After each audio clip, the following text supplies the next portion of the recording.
Thank you very much.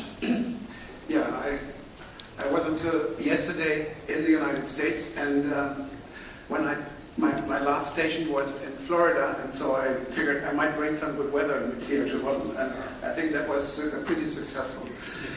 And then when I was talking to some of my bankers and financial friends over there, saying that there's a conference on ethics in the financial markets in Holland where I have to go to, then they said, hey, that's interesting, that's going to be a really short conference.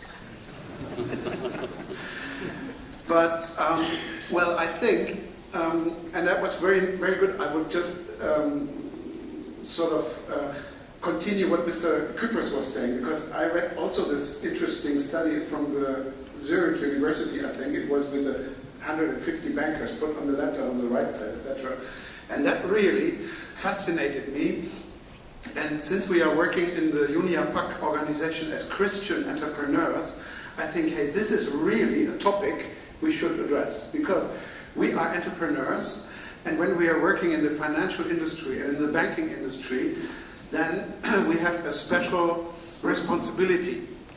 And at least from the context that I have, I'm also working as a partner in a financial company in Munich. I always get and we do actually consulting to small and mid-term companies.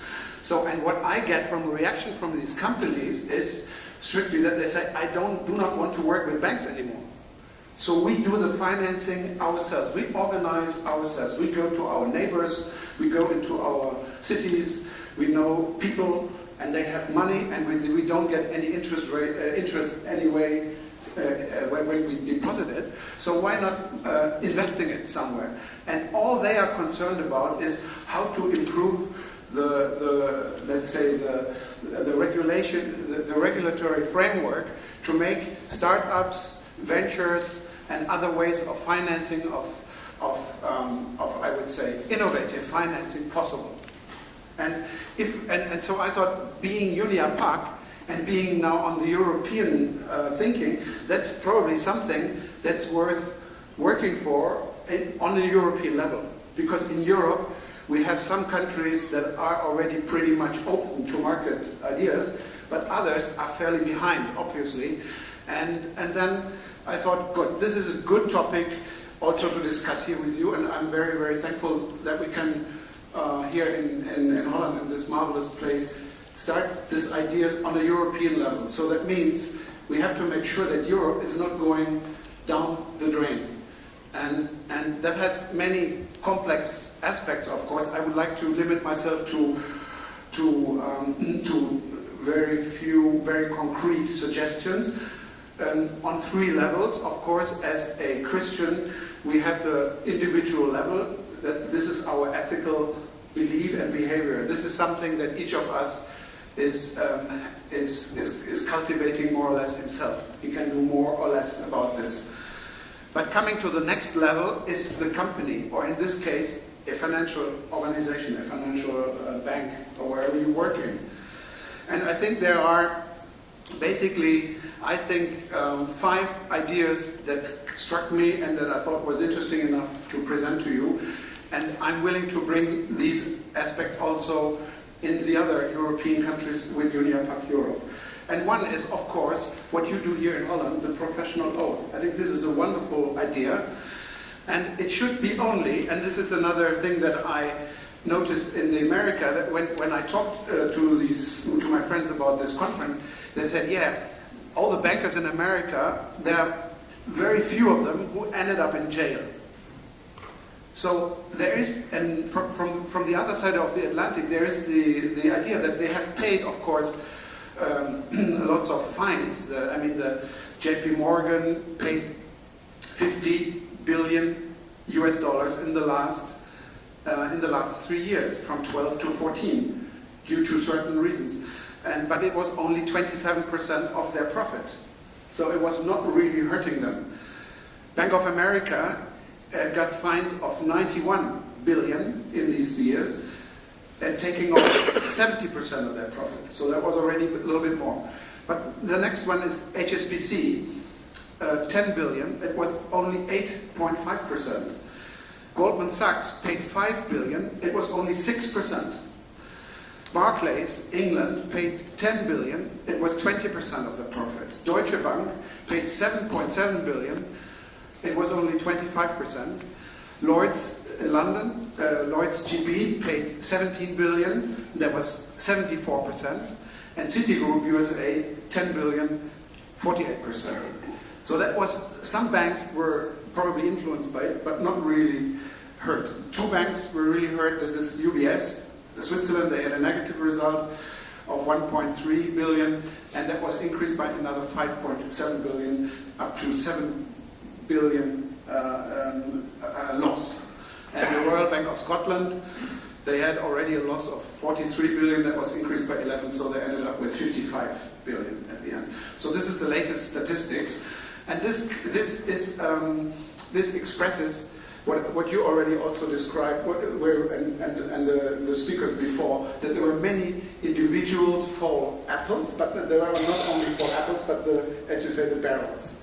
And now what can the barrels do? I think the professional oath is something really good if it is combined with legal consequences. It must have not only internal, disciplinary, but also external criminal consequences, like the oath of Hippocrates, or like other professional oaths taken by lawyers and other companies.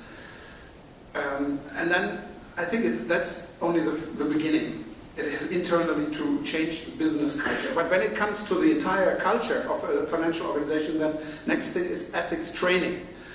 It should be really increased to reflect the impact of decisions in the bank on society, rather than focusing on own short-term profits or bonuses. Third thing are the incentivation. The incentivation system has to be focused on also the societal consequences, and should not reward dishonest behavior. This is what the moral hazard is all about. The incentivation should avoid this moral hazard problem. The fourth point is, what is really also interesting is ethical reminders as red flags. Red flags to promote compliance with honesty norms. What that requires is that you have to really do a detailed analysis of work routines, of workflow within the organization, and then you have to come to points where decisions are taken that are influenced by ethical aspects, and there you have to set a red flag. You have to say, okay, here we have to watch out. What are we deciding? Pro-society, or do we just increase our own individual profit? And then, last but not least, the fifth point to me was very important, is that top management and leading decision makers in the organization have to be role models. They have to be transparent with their income. They have to be transparent in their decision making. What and why do they promote this person and prefer towards or another person? Whether they promote different genders, etc. So the entire topic of diversity in a company comes into this thing. So this is, I think, if you take these four things together, the professional oath with consequences, ethical training, the right incentivation, ethic reminders, and the role model of the top management, that might altogether applied change a little bit of the business culture within the organization. And then the second aspect, it is not enough to have, let's say, ethically working organizations alone. You have to have also the regulatory framework in your society. And here comes the European aspect. And here many, many things have gone wrong lately. Since 2008, in normal fiscal costs, taxpayers' money was needed to save banks, and there is this already described unhealthy dependence of banks, of basically to fail banks or weak banks, with national budgets and debts of in weak countries. And this dilemma, this link between them has to be definitely changed. So I think the first thing is one has to gradually increase one has to increase the amount of equity that is underlying bonds, public bonds that you are buying from states. That's the most thing.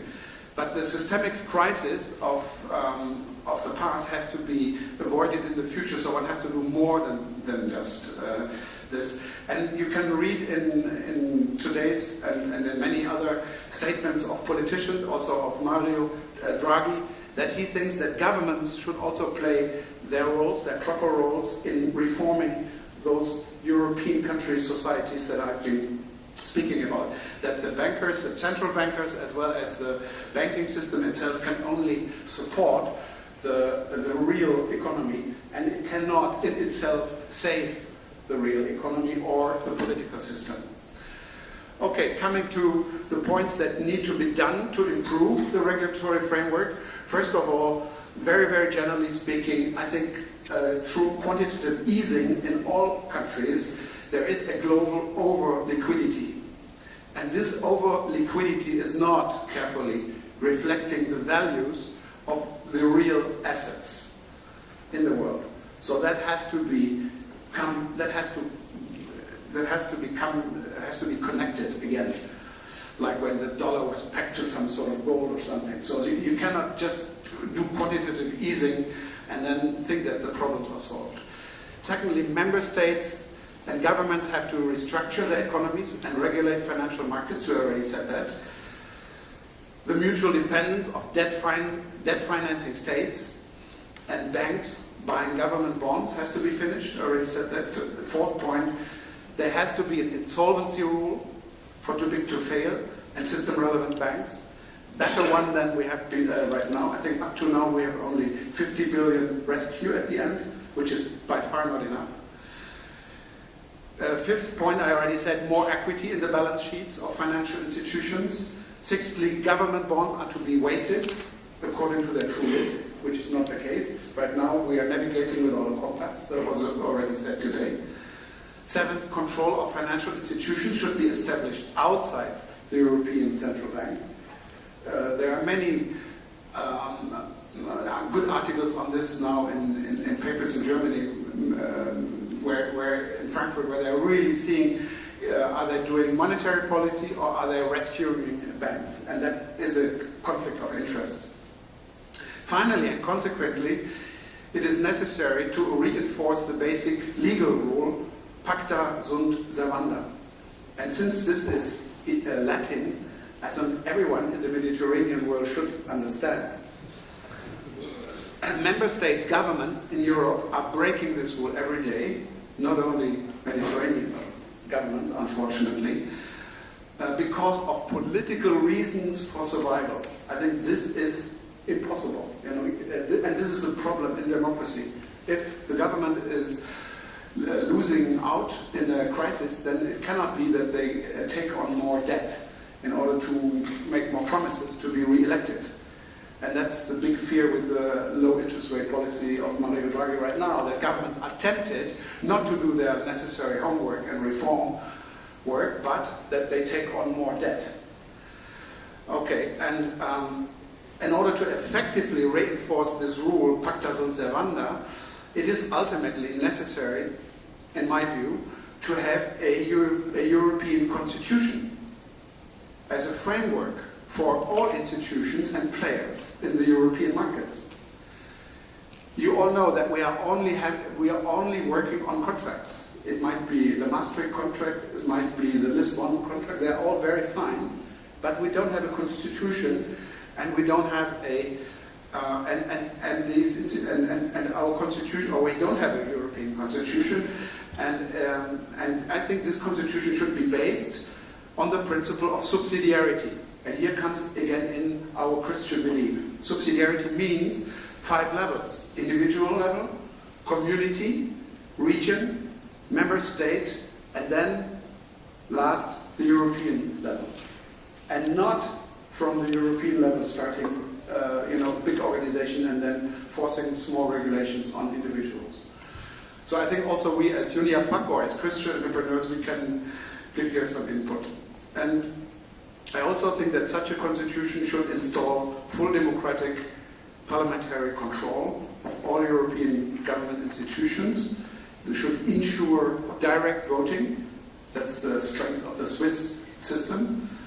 It should enforce independent courts, also courts that can make the distinction in the subsidiary decision-making, what is actually the right level of decision-making. It can control fair control of competition, and it should have an independent central bank that is focusing on monetary stability and not on anything else. So I think when I was in the States in the last 10 days, I took the American Constitution, I looked it up, and I found it very interesting what they have done in those times to have a constitution. And I think we should sit down, as we did in 2003 to 2005, headed by Giscard d'Estaing.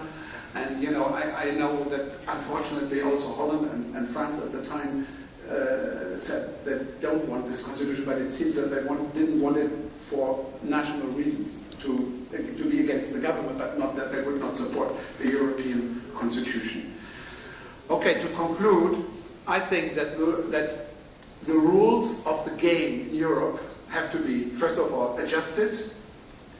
Like I said, the 5 points for the financial markets, but also it applies to other areas of markets, and then reinforced.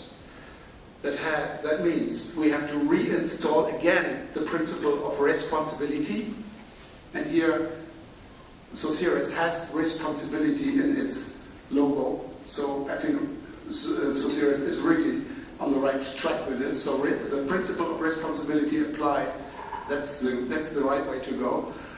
And ethical behavior is compulsory for all financial players and institutions, that's for sure. You are working in Holland on this back of oath and exactly in that right direction. That all actors in financial institutions should be fully responsible for their behavior. Insolvency rules must apply. Fourth, the financial actors and institutions have to act fair and according to ethical standards. We already said that. 5, the regulatory authorities have to be firm and unbiased to guarantee free and fair competitive market conditions. And here I mean new companies, new banks, internet banks, apps to pay, things like that. I think we need a strong build-up of new companies and also financial companies and institutions from below. Those unable to solve their problems after the fair insolvency rules have been applied, they get our social help. They get, in our social responsibility economy, they get help, but only after they have solved their problems with their own responsibility. Thank you very much.